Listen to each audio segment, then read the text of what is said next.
नमस्कार, आप सभी का बहुत बहुत स्वागत है। आप देख रहे हैं पीएम ई विद्या चैनल नंबर 7 और NCERT ऑफिशियल यूट्यूब चैनल।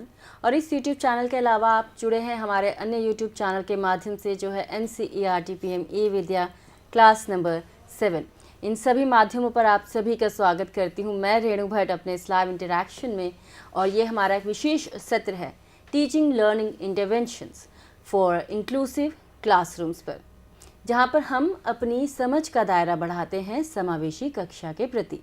तो बच्चों, आज हम किस विषय पे बात कर रहे हैं, कौन सी कक्षा है, वो आप सभी के साथ साझा करते हैं। आज हम बात करेंगे 7th standard science social science के स्टूडेंट्स के लिए। और आज हम बात करने वाले हैं अंडरस्टैंडिंग मीडिया, इस बहुत ही इम्पॉर्टेंट टॉपिक पर। मीडिया से हम सभी वाकिफ़ हैं। हम जितने भी चीज़ें दिन भर में करते हैं, काफ़ी बड़ा रोल रहता है मीडिया का हमारे पास इन्फॉर्मेशन पहुंचाने का।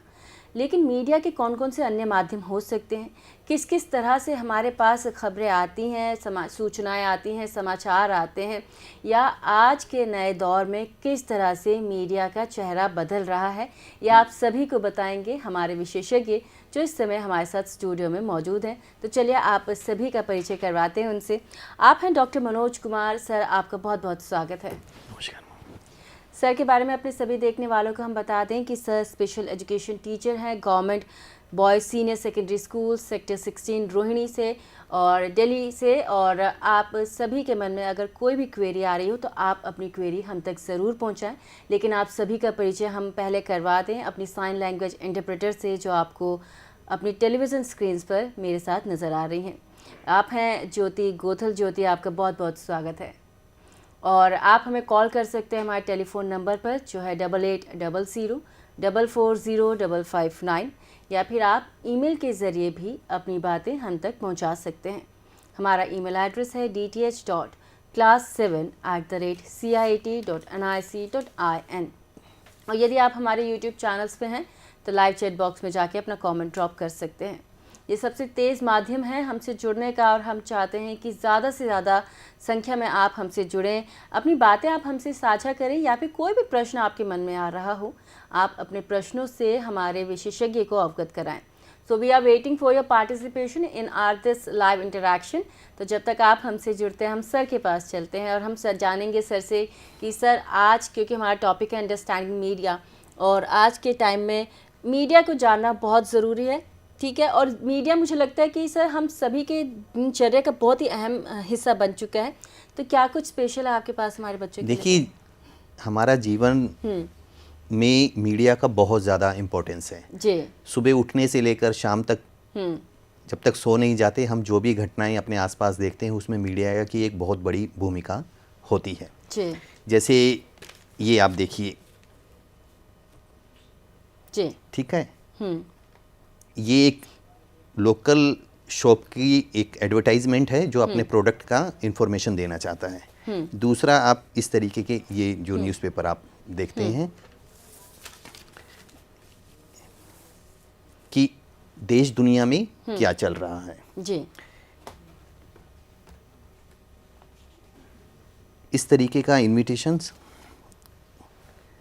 या ये जब हम देखते हैं, या जो हम पढ़ रहे हैं आज, और उसके बाद सबसे लेटेस्ट ये टेक्नोलॉजी के रूप में ये सारी चीज़ें, जो भी ये साधन हम देखते हैं, एक लोकल दुकानदार के विज्ञापन से लेकर समाचार पत्र, जिसे न्यूज़पेपर हम के नाम से हम जान रहे हैं, या टेलीविज़न है, मोबाइल फ़ोन है, इंटरनेट है, जो भी हम कुछ देखते, सुनते, पढ़ते हैं, वो सब हम मीडिया के नाम से जानते हैं। मीडिया जो शब्द है वो इंग्लिश भाषा के मीडियम से निकला, जिसका अर्थ होता है माध्यम। मतलब एक ऐसा वस्तु, घटनाक्रम जो लोगों को जागरूक करता है, उसको हम मीडिया कहते हैं। इसमें हम कोई भी ऐसी चीज़ जिससे कि हम दूसरे लोगों से कम्युनिकेट करते हैं, उसको हम मीडिया के नाम से जानते हैं। सुबह अगर उठकर हम कोई संगीत कार्यक्रम देखते हैं, या फ़ोन पर बात करते हैं, टीवी पर समाचार सुनते हैं, या अपनी पसंद का कोई गाना सुनते हैं, वो सभी मीडिया का एक हिस्सा माना जाता है।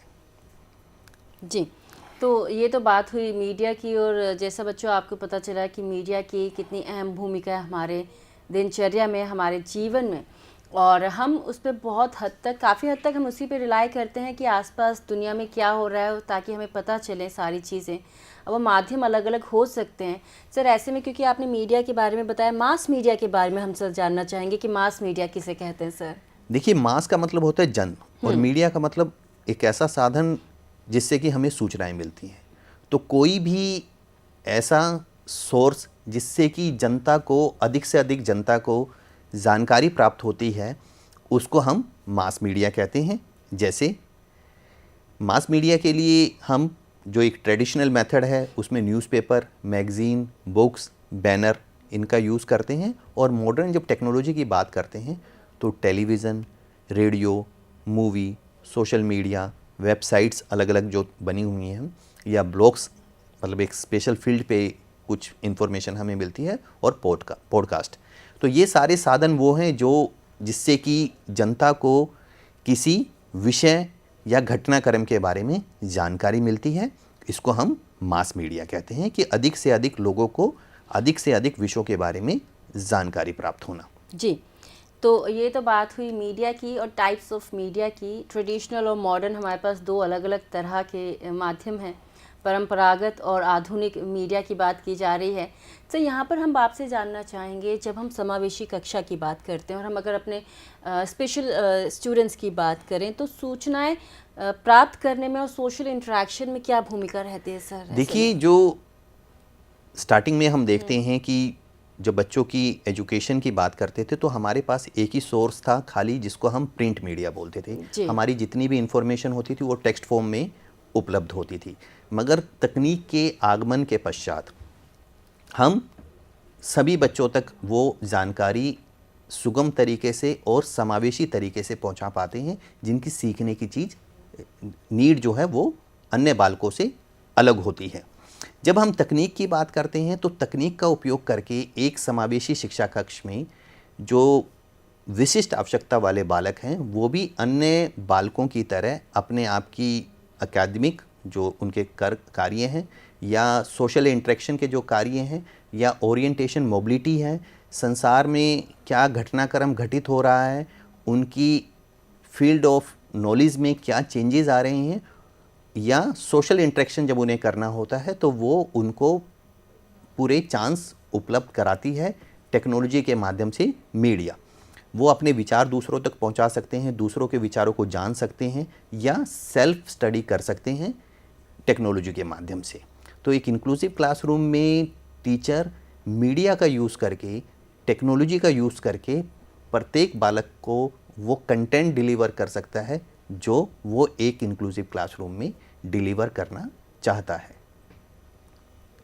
जी, तो ये तो बात हुई टाइप्स ऑफ मीडिया की, मास मीडिया की, और हमारे स्पेशल नीड स्टूडेंट्स के लिए सूचनाओं को प्राप्त करने में और इंटरेक्शन में कितनी भूमिका होती है। हम इससे सर आगे बढ़ना चाहेंगे और हम आगे आपसे और भी जानकारी लेना चाहेंगे। अगर हम बात करें मीडिया और टेक्नोलॉजी की, तो क्या आप बताना चाहेंगे हमारे सभी बच्चों को? देखिए, जो टेक्नोलॉजी है वो लगातार बदलती रहती है। स्टार्टिंग में हम देखते हैं कि जो हमारा टेक्नोलॉजी में प्रिंट मीडिया शुरू हुआ, वो गुटनबर्ग ने इन्वेंट्री उनकी हुई, जो पहली हमारी बाइबल, एक बुक पब्लिश की गई प्रिंटिंग के माध्यम से। उसी तरीके से जब हम इंक्लूसिव फील्ड में देखते हैं तो हमारी ब्रेल आई। ब्रेल जैसे ये आप देख पा रहे होंगे, और इसको हम ब्रेल स्लेट पर इस तरीके से मेंशन करते थे। आपको कोई भी इंफॉर्मेशन देनी है तो या तो ओरली, और अगर वो प्रिंट फॉर्म में है तो हम इस तरीके से वो अपने स्टूडेंट्स को इंफॉर्मेशन देते थे।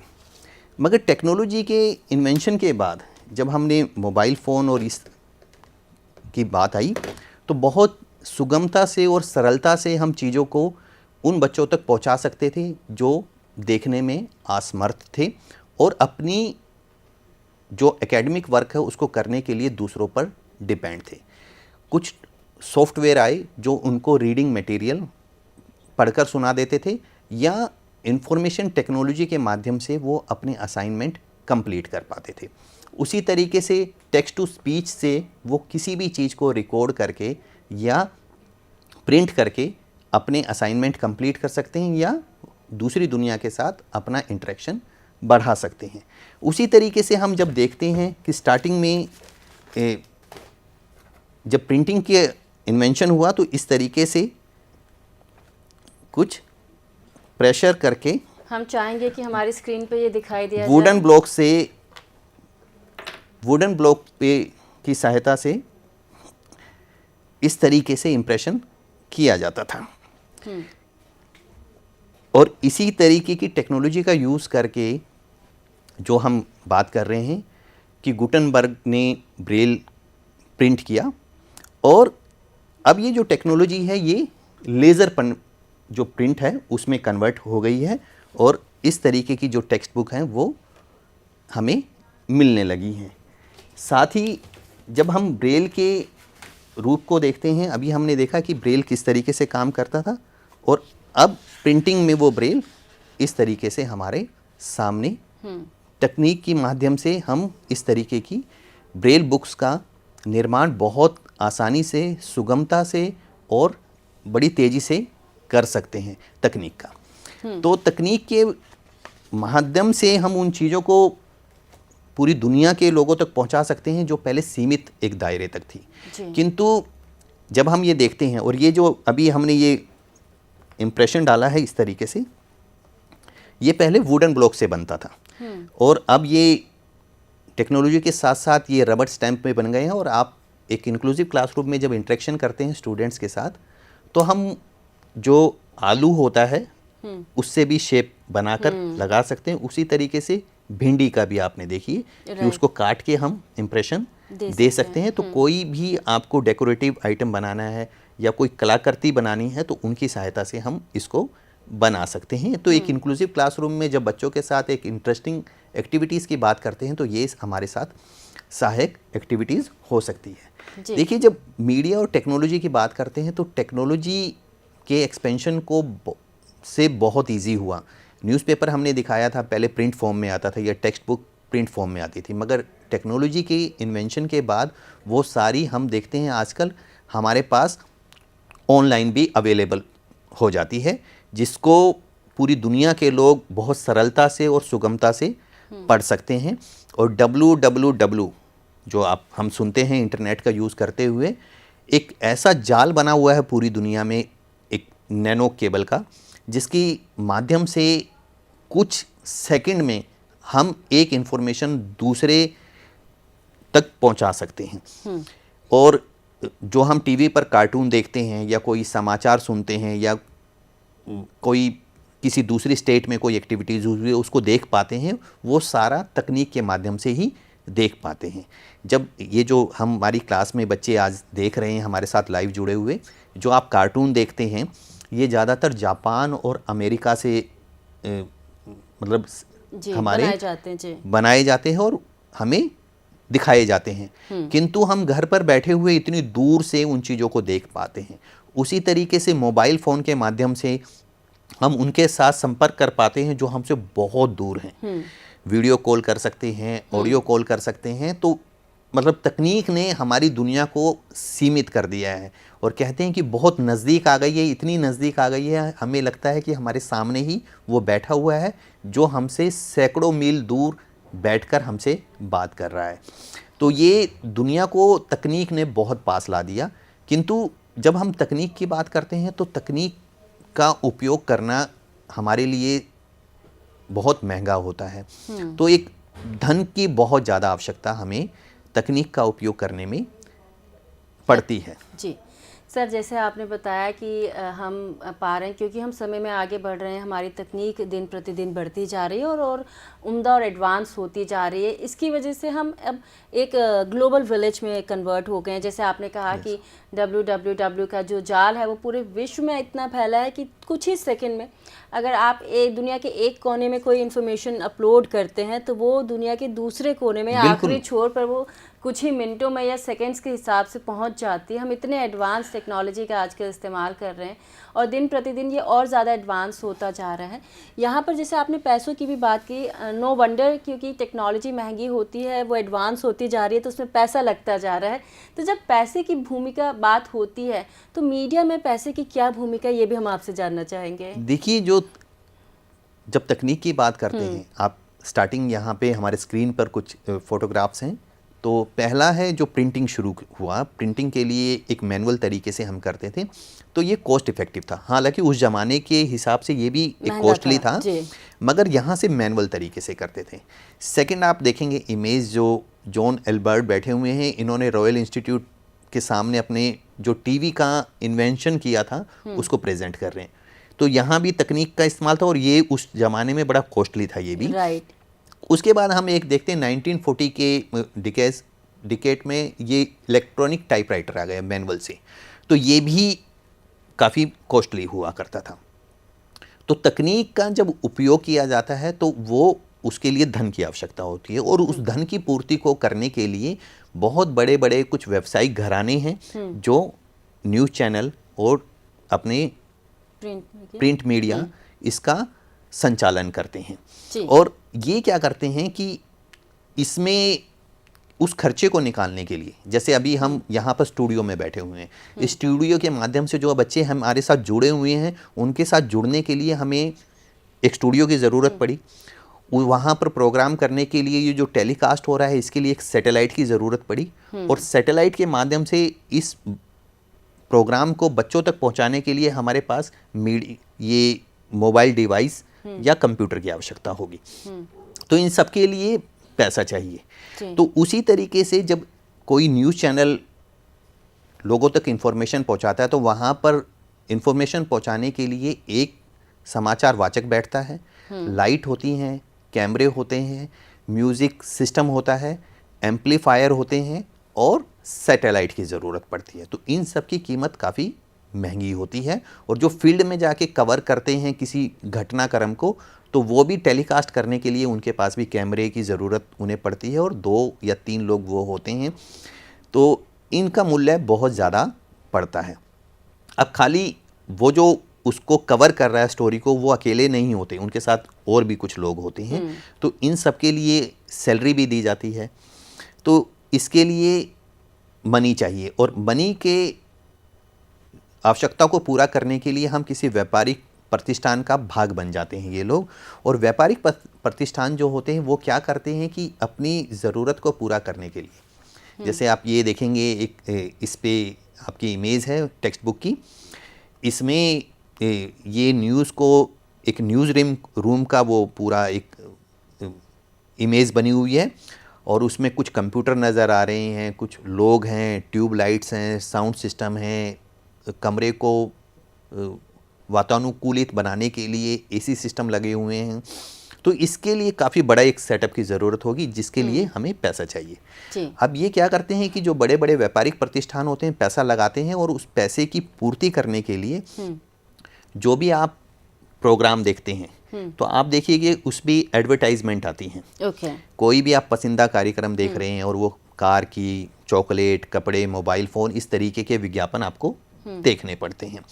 और अगर क्रिकेट मैच आप देख रहे हैं, या कोई आप रेडियो पर अपना कार्यक्रम सुन रहे हैं, तो उसमें बीच में भी विज्ञापन आते हैं जो पैसा देते हैं, और उस पैसे की पूर्ति से जो व्यापारिक प्रतिष्ठान जो होते हैं वो अपनी धन की आवश्यकताओं को पूरा करते हैं। उसके अलावा क्या करते हैं कि बड़े बड़े व्यापारिक प्रतिष्ठान, ये आप देख रहे हैं कि अपने उत्पादकों का विज्ञापन देते हैं संचार माध्यमों पर।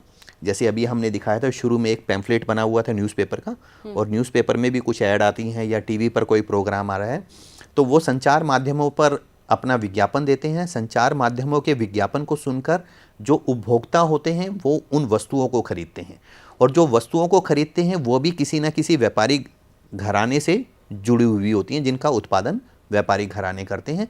तो वो मनी वहाँ पर ट्रांसफ़र होती है, और वो फिर दोबारा वो बड़े बड़े जो हमारे व्यापारिक घराने हैं उनके पास पैसा आ जाता है। तो ये सर्कुलेशन चलता रहता है, और सर्कुलेशन चलने से फ़ायदा ये होता है कि हमारे पास नई नई तकनीकों का आविष्कार होता रहता है, क्योंकि पैसे की उपलब्धता ये व्यापारिक प्रतिष्ठान हमें कराते हैं। जी, तो ये तो बात हुई कि किस तरह से पैसा बड़े व्यापारिक संस्थान है वो किस तरह से इफ़ेक्ट करते हैं, और बहुत ज़रूरी है क्योंकि पैसे का फ्लो भी बने रहना चाहिए। तो यहाँ पर हम आपसे बात करेंगे, जब हम एक लोकतांत्रिक देश की बात करते हैं, डेमोक्रेसी की बात करते हैं, तो वहाँ पर बातों का, सूचनाओं का सरल और साफ तरीके से सब तक पहुँचना बहुत ज़रूरी हो जाता है। तो क्या भूमिका है डेमोक्रेसी में, लोकतांत्रिक देश में मीडिया की, हम आपसे जानना चाहेंगे सर। देखिए, एक डेमोक्रेटिक कंट्री में fourth pillar of democracy media को कहा जाता है, तो उसकी इतनी इम्पोर्टेंस है कि मीडिया के बिना एक लोकतांत्रिक देश की कल्पना हम नहीं कर सकते। लोकतंत्र का अर्थ है of the people, by the people, for the people, जिसको रूल हम करते हैं। और उस लोकतांत्रिक देश में, मतलब लोकतंत्र, जनता का शासन, तो जनता क्या करती है, संचार माध्यमों से ये सूचना प्राप्त करती रहती है कि जो उनकी मांग रखी गई थी जनप्रतिनिधि के सामने, क्या जनप्रतिनिधि उसे पूरा कर रहा है या नहीं, किस तरीके के योजनाएं बनाई जा रही हैं, किस तरीके के निर्णय लिए जा रहे हैं, उन सब के बारे में जो संचार साधन है वो जनता को अवगत कराते रहते हैं। और पब्लिक ओपिनियन, जिसे जनमत कहते हैं, उसके फॉर्मेशन में भी संचार माध्यमों का एक लोकतांत्रिक देश में सबसे महत्वपूर्ण योगदान होता है। लोग जनता जो होती है वो मीडिया के माध्यम से जो उनके रिप्रेजेंटेटिव होते हैं उन पर प्रेशर बना देते हैं मीडिया के माध्यम से। जैसे कोई लेटर लिख देता है या सार्वजनिक विरोध प्रदर्शित कर देता है, हस्ताक्षर अभियान चलाकर जागरूकता फैलाई जाती है। और आप ये देखिएगा कि कुछ भी अगर ऐसा लगता है कि लोगों के विरुद्ध हो रहा है तो उसमें मीडिया का बहुत बड़ा योगदान होता है। हाल ही में एक बच्चा पृथ्वी सेन, बरेली डिस्ट्रिक्ट में वो 10वीं कक्षा का छात्र है और वो सीवियर बोन डिजीज से ग्रस्त है, जिसके कारण वो अपनी 10वीं की परीक्षाएं दूसरे केंद्र पर जाकर नहीं दे सकता। मगर मीडिया के योगदान से क्या है कि उसके बारे में जानकारी जो संबंधित अधिकारी हैं उन तक पहुंची है, और मीडिया के प्रेशर में आकर अब किसी ना किसी तरीके से उस बच्चे को परीक्षा देने के लिए सुविधाएं उपलब्ध कराई जा रही हैं। तो जो मास मीडिया है उसका एक लोकतांत्रिक देश में अत्यंत महत्वपूर्ण योगदान है जनता की मांग और इच्छाओं तक को उसके प्रतिनिधियों तक पहुंचाने के लिए। तो ये सब कुछ हम मीडिया से ही देखते हैं। और मीडिया क्या करता है, मीडिया के प्रभाव में आकर कई बार सरकार जो होती है वो उसको दोबारा पुनः सोचने के लिए विवश हो जाती है। यानी कि अगर कोई डिसीजन या निर्णय ले लिया गया है तो मास मीडिया में, यानी कि जनता के विरोध के चलते या उनकी मांग के चलते चीज़ों में बदलाव हो सकते हैं। जैसे एक बहुत ही सुंदर उदाहरण सर आपने दिया कि मास मीडिया का, कि किस तरह से वो बात जो हो सकता है आगे किसी वजह से ना पता चल पा रही हो उस प्रतिनिधित्व को, उन तक वो बात पहुंची और उन्होंने उस बच्चे के लिए सुविधाएं का अरेंजमेंट करवाया। सर यहाँ पर बहुत ही संक्षेप में हम आपसे जानना चाहेंगे सेंसरशिप के बारे में, क्योंकि समय हमारे पास कम है। तो सेंसरशिप बताइए कि सर। देखिए, सेंसरशिप का मतलब होता है कि जो भी मीडिया में हम देखते हैं उस पर सरकार का नियंत्रण होता है कि कोई भी ऐसी घटना या कोई भी ऐसा प्रकाशन जो जनता के लिए उपयोगी ना हो या सरकार के पक्ष के बिल्कुल विरोध में हो, तो सरकार उस पर नियंत्रण स्थापित कर सकती है। और ऐसा नियंत्रण आपातकाल, मतलब जो इमरजेंसी हम 1977 में देखते हैं, तो वहाँ पर देखने में 77 में हमें ये इमरजेंसी के दौरान देखने में आया। उसी तरीके से चाइना में जो कोविड के टाइम में हम देखते हैं कि वहाँ पर खबर ही नहीं आ पा रही थी कि कौन सी न्यूज़ है, वो लीक ही नहीं हो पा रही थी। या नॉर्थ कोरिया में हम देखते हैं कि सरकार का इतना नियंत्रण है कि आपको क्या दिखाया जाना है, क्या देखना है, वो सारा सरकार निर्धारित करती है। तो सरकार का नियंत्रण जो होता है उसको हम सेंसरशिप बोलते हैं। जी, तो ये तो बात हुई सेंसरशिप की। अब हम सर आगे बढ़ेंगे अपने सत्र में और जानना चाहेंगे कीवर्ड्स। और हमेशा की तरह हमारे पास 3 कीवर्ड्स हैं और हम पहला कीवर्ड हमारा है मीडिया, दूसरा कीवर्ड है डेमोक्रेसी हमारा आज का तीसरा कीवर्ड है एजेंडा। सर, आपके पास हमारे बच्चों के लिए होमवर्क होगा, आप प्लीज़ वो होमवर्क एक्सप्लेन करें। एक इंक्लूसिव क्लासरूम में किस तरीके का होमवर्क हम दे सकते हैं, क्योंकि इंक्लूसिव क्लासरूम मतलब फुल ऑफ डाइवर्सिटी, ऐसे क्लासरूम जहाँ पर अलग अलग आवश्यकता वाले बालक और के बालक होंगे और उनकी जो नीड है और उनकी पोटेंशलिटी है वो भी अलग अलग होंगी। तो एक इंक्लूसिव क्लासरूम में मीडिया से रिलेटेड जब हम होमवर्क देते हैं तो हम एक इस तरीके का मॉडिफाइड होमवर्क उन बच्चों को दे सकते हैं, जैसे सार्वजनिक स्वास्थ्य, सड़क सुरक्षा, जल व ऊर्जा को बचाने की ज़रूरत के बारे में सामाजिक विज्ञापन बनाइए। मतलब एक सोशल एडवर्टाइजमेंट बनानी है। आप ये विज्ञापन मौखिक या ब्रेल में भी बना सकते हैं। जी, तो ये रहा हमारा होमवर्क और ये है आपका फॉर्मेट बच्चों, जिसमें आपको अपना होमवर्क हमें भेजना है। सबसे पहले आपको अपना नाम लिखना है, फिर आपकी क्लास, आपके स्कूल का नाम और एड्रेस, फिर हमारे आज के एक्सपर्ट का नाम, आज के सत्र की डेट और फिर आपका फ़ोटोग्राफ, जो कि पूरी तरह से ऑप्शनल है, आप लगाएंगे तो हमें बहुत अच्छा लगेगा। और से आपको भेजना है dth.class7@cit.nic.in पर। तो हमें इंतज़ार रहेगा आप सभी के होमवर्क का। आप ज़्यादा से ज़्यादा संख्या में हम तक अपनी बातें पहुंचाएं, अपने फीडबैक पहुंचाएं, होमवर्क पहुंचाएं। और क्योंकि समय हमारे पास कम है, हमें इस सत्र को यहीं पर समाप्त करना होगा, लेकिन मुझे पूरी उम्मीद है कि हमारे एक्सपर्ट मनोज सर ने आपको जितनी भी बातें बताई अंडरस्टैंडिंग मीडिया की, आपको बहुत ही अच्छे तरीके से समझ में आया होगा। सर, आप स्टूडियो आए, आपने इतनी अच्छी बातें, इतनी सारी चीज़ों के माध्यम से हमारे बच्चों तक ये बातें पहुँचाई, आपका बहुत बहुत धन्यवाद सर। और यहाँ पर हम अपने सभी देखने वालों से कहना चाहेंगे कि आप अपनी बातें ज़रूर पहुँचाएं। ज्योति, हम आपको भी बहुत बहुत धन्यवाद करते हैं। लेकिन ये सत्र समाप्त करने से पहले एक बहुत ज़रूरी सूचना आपके साथ साझा करना चाहेंगे। अखिल भारतीय बाल शैक्षिक ई कंटेंट प्रतियोगिता 2024-25 की, और इस प्रतियोगिता की घोषणा हो चुकी है। यदि आप शिक्षक हैं, शिक्षक प्रशिक्षक, छात्र या फिर स्वतंत्र शैक्षिक ई कंटेंट निर्माता, तो आप 15 जनवरी 2025 तक अपनी कंटेंट, अपनी प्रविष्टियां हम तक पहुंचा सकते हैं। ज़्यादा जानकारी के लिए आप लॉगिन करें हमारी वेबसाइट www.cit.ncert.gov.in, या फिर आप इस QR कोड को स्कैन करके भी हमारी वेबसाइट पर जा सकते हैं और पूरी जानकारी प्राप्त कर सकते हैं। इसके साथ ही मैं आपको बता दूं, वो तमाम सत्र जो आप आज दिन भर PM ई विद्या चैनल्स पर हमारे साथ देखेंगे। 2 बजे का समय रहेगा हमारे EVS के 5th स्टैंडर्ड स्टूडेंट्स के लिए, और आज का हमारा टॉपिक है अक्रॉस द वॉल। 2:30 बजे उर्दू के 5वीं जमात के तलबा सुनेंगे उन्वान, देखेंगे आइए लुगत देखें। 3 बजे का समय रहेगा साइंस के 6th स्टैंडर्ड स्टूडेंट्स के लिए, और हम टॉपिक लाए हैं living creatures exploring there characteristics part 2। 3:30 बजे मैथ्स के 6th स्टैंडर्ड स्टूडेंट्स के लिए हम अपना लाइव इंटरेक्शन लाएंगे, पेरीमीटर एंड एरिया पार्ट 3। 4 बजे, जैसे कि आपको पता है, हमारा ऑनलाइन प्रशिक्षण कार्यक्रम चल रहा है, और आज हम बात करने वाले हैं मेलवेयर से फिशिंग, सुरक्षित रहने के लिए साइबर स्वच्छता अभ्यास। वो कौन कौन से ऐसे प्रैक्टिसेस हैं जो आपको अपनाने हैं और आप इन सभी खतरों से बच सकते हैं। 5 बजे सहयोग सत्र में हम बात करेंगे adaptability and resilience essentials 21st century skills. आप इन तमाम कार्यक्रमों में हमारे साथ रह सकते हैं और अपनी बातें हम तक पहुंचा सकते हैं। अभी फ़िलहाल मुझे रेणु भट्ट को दे अनुमति। आप बने रहें PM ई विद्या चैनल्स पर और अधिक ज्ञानवर्धक कार्यक्रमों के लिए। नमस्कार।